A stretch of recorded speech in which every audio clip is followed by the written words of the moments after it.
Алгоритм оказания домедицинской помощи пострадавшим в состоянии клинической смерти. Если ваша задача состоит в проведении непрямого массажа сердца, постарайтесь подготовиться к этому не только морально, но и фактически. Первое. Освободите свои руки от каких-либо побрякушек. Кольца, браслеты, амулеты и все остальное будет цепляться, брынчать, сползать, сдавливать сосуды на пальцах. Ручки ваши желательно, чтобы были свободны и, естественно, в перчатках. Следующий момент. Длинная и свободная одежда тоже вам будет мешать. Потому если у вас есть возможность, позакатывайте свои кофточки, вольфики, рубашечки и так далее, для того, чтобы, удерживая руки в замке, вы не растягивали себе одежду и она вам не мешала. Помните, как мы проводили осмотр по ABC? Мы становились сбоку, сокращали дистанцию между своими глазами и глазами пострадавшего, то есть присаживались рядом с ним. И дальше схема вчерашняя. Запрокинь, 10 секунд послушай, проверь пульс. В принципе, вот этих вот 15 секунд достаточно для того, чтобы определиться, у человека есть признаки клинической смерти или нет. Так вот, я еще не знаю, будет мне надо проводить реанимационное мероприятие или нет. Я уже опускаюсь так, чтобы низ свой уже подготовить к возможной реанимации. Каким образом это делается? Опускаемся мы сбоку от пострадавшего, лицом к нему, так, чтобы плечевой пояс и пояс нижних конечностей был параллельно длиннику тела. Не под углом, а тупо лицом к человеку. Опускаемся на 2 колена, достаточно широко расставив бедра, приблизительно это 2 ширины вашей ладони. То есть никто не говорит, что надо садиться в шпагат, но если вы сядете вот так, коленка до коленка, чтобы не поддувало, вы будете менее устойчивы. В любой момент вы сможете завалиться и утратить равновесие. Широко расставленные бедра создают внизу треугольник, и уже вас вряд ли кто-то, пробегающий мимо, может завалить. Расстояние от колен до корпуса — ширина вашей ладони. Чтобы не было слишком далеко, и вы потом тянулись, но и не слишком близко. И стать, опуститься на колени нужно в том месте, чтобы плечевой пояс был посредине ваших бедер. С небольшой, там, на полсантиметра туда-сюда. В таком случае, если я стою в этой позиции, я, не смещая таз и не переступая, не лазя кругами, могу дотянуться до всего, что мне интересует. Собственно, подбор места, куда мы будем создавать компрессию руками. 3 вариации. Первая, академичная, та, которая во всех учебниках расписана, она звучит следующим образом.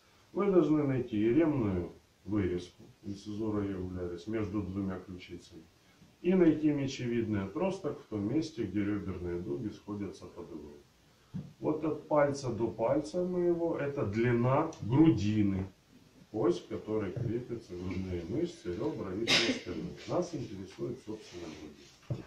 У каждого человека и от возраста, и от комплекции эта длина изменяется. Потому какого-то среднестандартного диапазона нет. Вы должны найти 2 образования. Мечевидный отросток и еремная вырезка. Последующем вы визуально на глаз или вот так, как я, делите на 3 одинаковые части длину груди. Одинаковые, а не какие-то там разненькие. Да? Они должны быть приблизительно равны друг другу. Верхняя треть, средняя треть, нижняя треть. В экстренной медицине все разделяется на трети, привыкайте к этому. Завтра на тренинге постановки кровотечения вы с этими третями будете сталкиваться всю дорогу.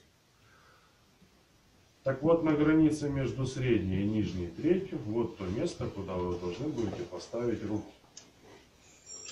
Не на уровне межсосковой линии, особенно в том случае, если молочные железы развиты и болтаются в себе их сторон, а именно по ориентирам груди. Но если совсем уж туго с математикой, и потому вы не в Нацбанке работаете, а в медицине, допускается на худой конец поделить пополам и поехали. Главное, чтобы вы на это определение не тратили драгоценное время. Еще один момент, это если занята рука. В нашем случае вы можете подтягивать дефибриллятор, доставать из него ложки, а одной рукой продолжать искать место. И одной рукой кладите на живот. Мягенько, тверденько.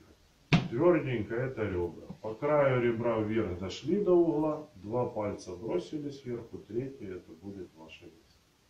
Мне нужна всего одна рука, чтобы лежать. Но лучше всего, конечно, определиться так точнее. Выбранное вами место, вы должны понимать, что давление должно создаваться только на грудину.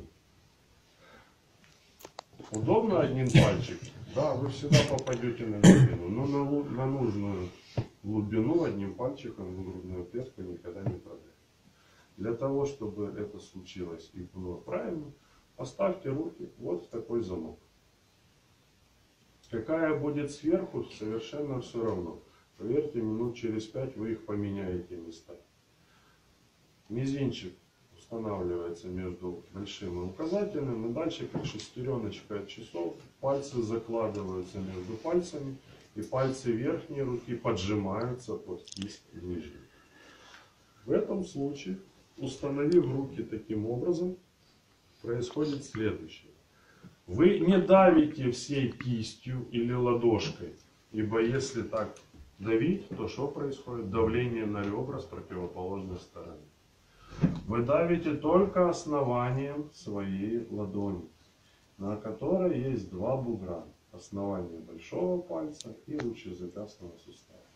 Эти бугры должны оставаться на грудине, а для этого пальцы нижней руки должны смотреть вперед. Ну, если вы рахитом не болеете и у вас пальцы не покручены. Если пальцы смотрят вперед, два бугра остаются на грудине. Если пальцы разворачиваются, один бугор остается на грудине, другой начинает выщелкивать ребро. Или его ломать. Пальцы нижней руки должны смотреть не только вперед, но еще желательно вверх. И для этого мы подгибаем пальцы нижние, чтобы сделать угол. Просто угол удержать практически невозможно. Значит, своей руке надо помочь. Опять же, это для чего? Для того, чтобы компрессия не происходила на реберные дуги.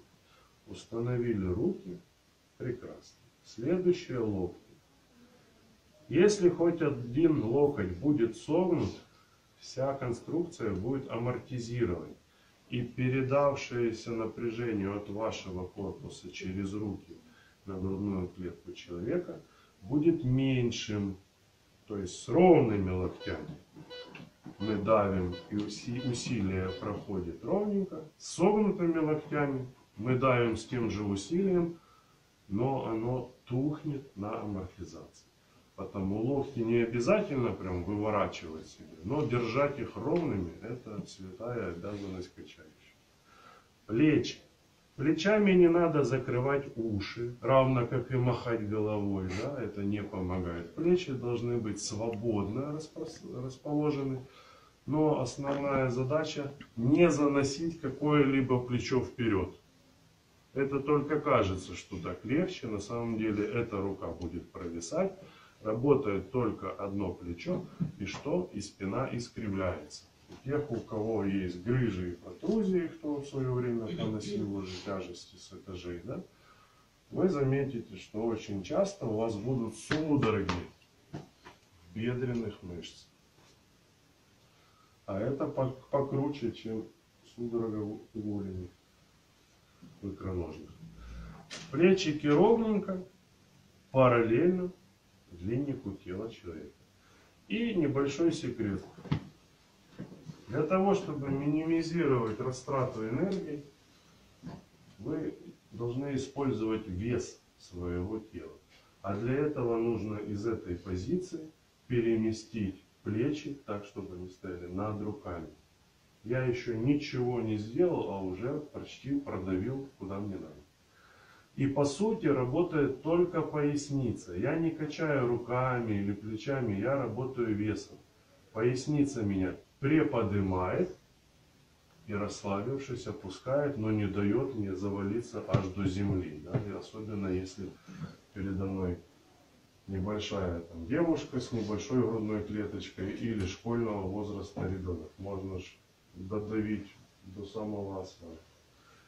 Поясница не самая сильная часть тела, но самая выносливая. Мы утречком встали, и она работает. Вы сюда шли, она работала. Вы сейчас сидите, она все равно работает. Она работает по 18 часов.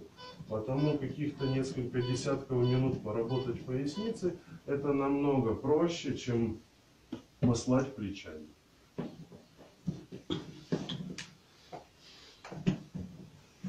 Надавливая в этом месте, происходит что?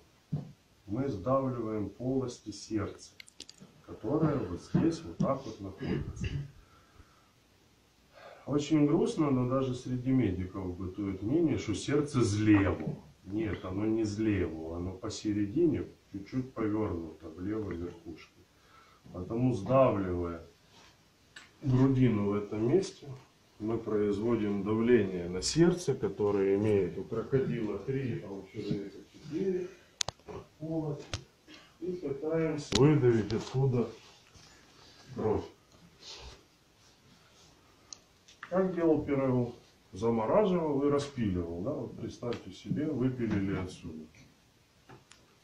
Реберные дуги, грудина, позвоночный столб, легкие, ну, там, аорта, пищевод и так далее, и, собственно, сердце.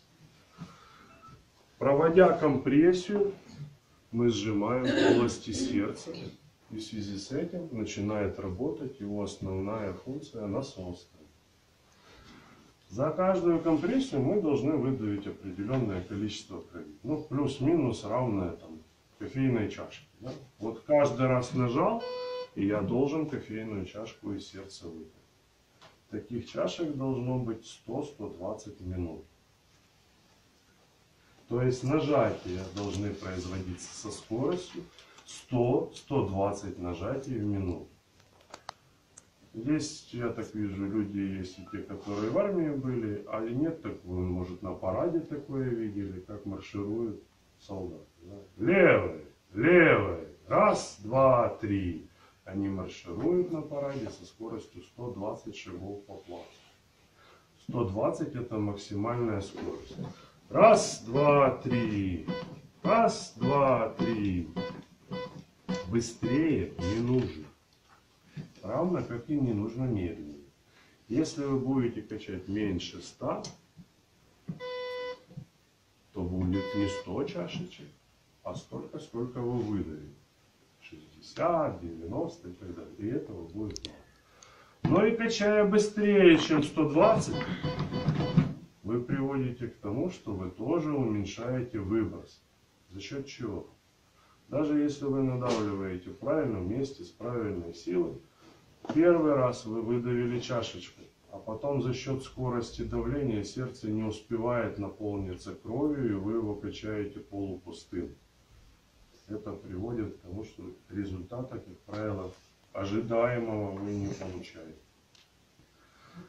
Глубина надавливания.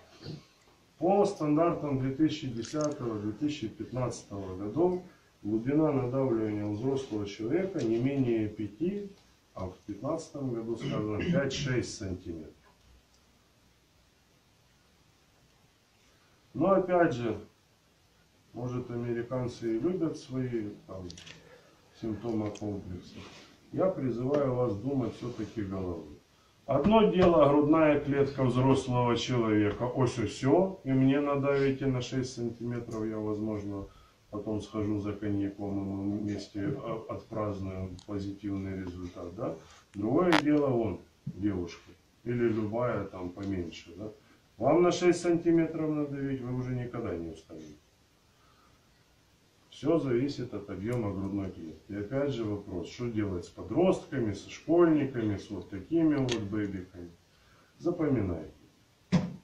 Сколько от грудины до земли — это передний и задний размер грудной клетки. Этот размер должен быть продавлен на 1/3. 18 сантиметров. Рост, дави на 6. 12 сантиметров. Ай-яй-яй, дави на 4. 9 сантиметров. Годовалый ребенок. Дави на 3. Новорожденный 6 сантиметров грудной клетки. Дави на 2, не ошибешься. Наука, медицина наука не точная. Вторая после богословия. Денег назад не возвращают. Все на глаз, потому это и есть искусство. Будете давить на меньшую глубину, не будете создавать компрессию. Будете давить на большую глубину, размажете сердце, позвоночный столб грудного отдела. Или поотрываете бронхи центральные и так далее. То есть глубина и количество нажатий четко регламентированы.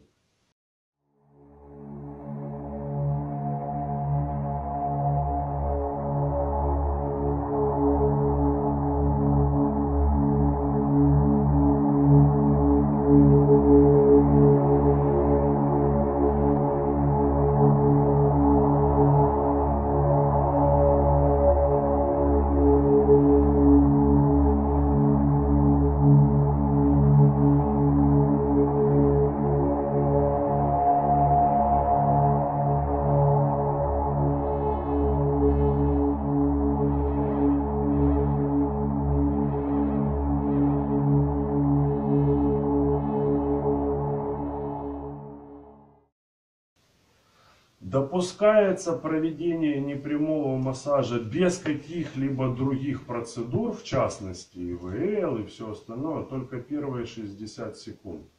Это позволяет крикнуть Васю, Машу и так далее, и дождаться, когда человек подготовит проходимость верхних дыхательных путей и, собственно, будет готов проводить искусственную вентиляцию легких вместе с вами в унисон.